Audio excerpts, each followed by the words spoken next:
October 17, 1989. Candlestick Park, San Francisco.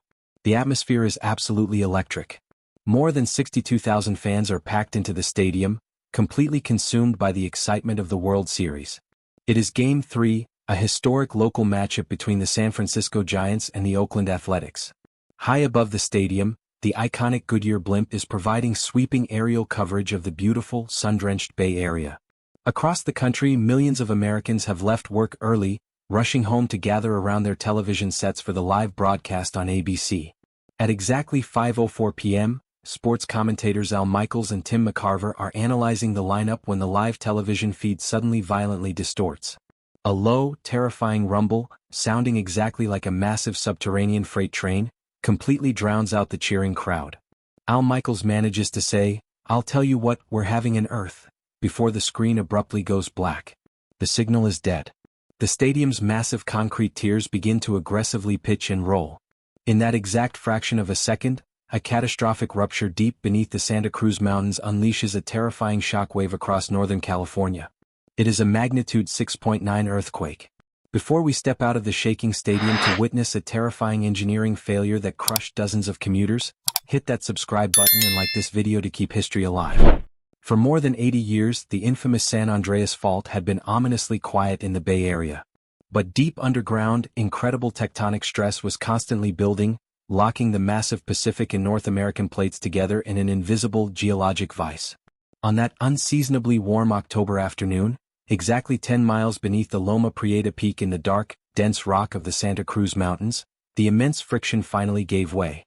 The earth violently slipped over 4 feet in a matter of seconds. This sudden, violent snap released an incomprehensible amount of energy, equivalent to millions of tons of high explosives. The initial primary seismic waves, traveling at incredibly high speeds, reached San Francisco and Oakland in mere seconds, acting as a terrifying warning of the destruction trailing closely behind. Then came the secondary waves. These violent, rolling shear waves physically lifted the ground and violently threw it side to side. For 15 agonizing seconds, the entire landscape of Northern California behaved like a turbulent, unpredictable liquid ocean. Millions of terrified people were thrown to the floor, watching helplessly as buildings swayed, glass shattered, and the world they trusted violently turned against them. As the terrifying seismic waves rolled through the beautiful, wealthy Marina District of San Francisco, a hidden historical danger was suddenly awakened. Decades earlier, this elegant neighborhood had been built upon a foundation of loose sand, mud, and the actual debris from the ruined buildings of the 1906 earthquake. When the violent shaking hit this unstable landfill, a terrifying physical phenomenon known as soil liquefaction occurred.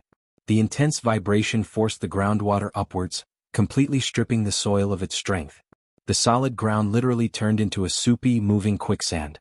3-story luxury apartment buildings suddenly sank into the earth, their ground floor garages violently buckling under the immense weight. But the true horror was yet to come. The shifting ground snapped ancient, brittle underground gas mains like dry twigs, while simultaneously breaking the city's water pipes. Highly flammable natural gas filled the air. A single spark ignited a massive roaring inferno that threatened to consume the entire district. Firefighters arrived to a nightmare, massive, apocalyptic flames, and absolutely no water pressure in the broken hydrants. The entire neighborhood was on the verge of being erased. They were saved only by the arrival of a historic fireboat named the Phoenix, which desperately pumped thousands of gallons of salt water directly from the San Francisco Bay through makeshift hoses to drown the flames. The destructive power of the earthquake spared almost nothing, not even the most iconic, seemingly indestructible symbols of the Bay Area. The San Francisco-Oakland Bay Bridge, a massive double-decked steel marvel carrying nearly 300,000 vehicles a day, was violently tested by the rolling seismic waves. The immense lateral shaking placed an impossible strain on the rigid steel bolts holding the massive road sections together. High above the dark, churning waters of the bay, the unthinkable happened. The massive steel bolts physically sheared off with deafening cracks. A terrifying 50-foot, 250-ton section of the upper deck completely broke free, violently collapsing like a massive trapdoor directly onto the lower deck. A completely unsuspecting motorist, a young woman driving home in the evening light, drove straight off the sudden precipice, plunging her car into the terrifying void. Amazingly, the vehicle wedged into the twisted wreckage. Her brother, driving nearby, tragically became the only fatality on the bridge that day. But across the bay in Oakland, on another double-decker concrete structure, a far more horrifying, catastrophic engineering failure was quietly unfolding in the rush-hour traffic. Interstate 880, specifically a 1.2-mile elevated section in Oakland known as the Cypress Street Viaduct, was a massive, brutalist concrete structure built in the 1950s. It was a double-decker freeway, carrying thousands of commuters on two distinct levels. By 1989 standards, it was an outdated, inherently dangerous design. It had been constructed before the implementation of modern, strict seismic safety codes. The fatal flaw lay hidden deep within the massive concrete support columns. The upper deck was not securely tied to the lower deck with continuous heavy steel reinforcing bars. Instead, the heavy concrete columns of the upper deck simply sat on top of the lower columns, connected only by short, inadequate 18-inch steel pins that lacked the necessary flexibility to withstand a major earthquake. The engineers of the 1950s had designed a structure that was incredibly strong against gravity, but fatally brittle and unforgiving against the violent, side-to-side lateral forces of the earth.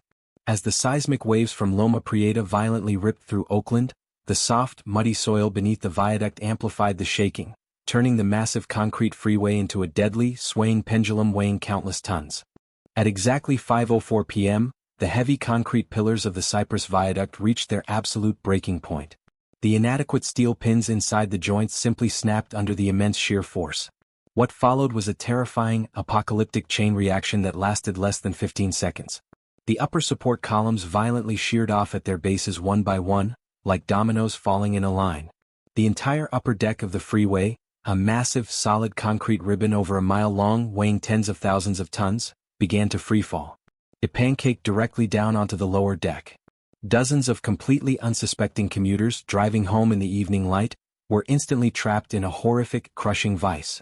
Massive, unbreakable slabs of concrete slammed down onto their vehicles, compressing the spacious lower roadway into a dark, claustrophobic gap that was, in some places, less than a single foot high. Cars were flattened to the thickness of a television set.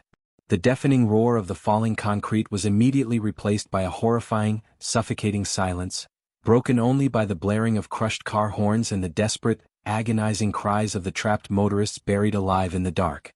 The official first responders were overwhelmed, but the true heroes of the Cypress Viaduct collapse were the ordinary citizens of West Oakland. Local residents, warehouse workers and bystanders immediately grabbed whatever they could find, wooden ladders, forklifts and ropes, and desperately sprinted toward the terrifying, unstable, dust-choked ruins. With absolutely no regard for their own safety, knowing that a violent aftershock could crush them instantly, they crawled deep into the dark, claustrophobic voids between the massive concrete slabs. They used small car jacks and their bare hands to pry twisted metal off bleeding strangers. Soon, specialized heavy urban rescue teams and brave local surgeons arrived on the scene, administering intravenous morphine in the dark voids. The rescue operation dragged on for incredibly tense days. The most miraculous moment came an astonishing 90 hours after the collapse. Search dogs detected a scent, and rescue workers discovered a 57-year-old man named Buck Helm. He had been trapped in his crushed Chevrolet Sprint for nearly 4 days in complete darkness, surviving against all medical odds. When they finally pulled him from the wreckage, he became a national symbol of human resilience amidst unimaginable destruction. When the devastating dust finally settled, 63 people had lost their lives in the Loma Prieta earthquake, with 42 of those fatalities occurring in the horrific collapse of the Cypress Viaduct. However, the death toll could have been catastrophically higher, perhaps in the thousands. Because the earthquake struck precisely at the start of the historic local World Series game, the normally packed rush-hour freeways were eerily empty. A simple game of baseball had miraculously saved thousands of lives. 10 days later, the World Series resumed, serving as a powerful, emotional symbol of the Bay Area's determination to heal. But the psychological scars ran incredibly deep. 4 months following the disaster, terrified commuters simply refused to drive on any double-decker freeways or massive bridges, paralyzed by the fear that the concrete above them could instantly become a tomb.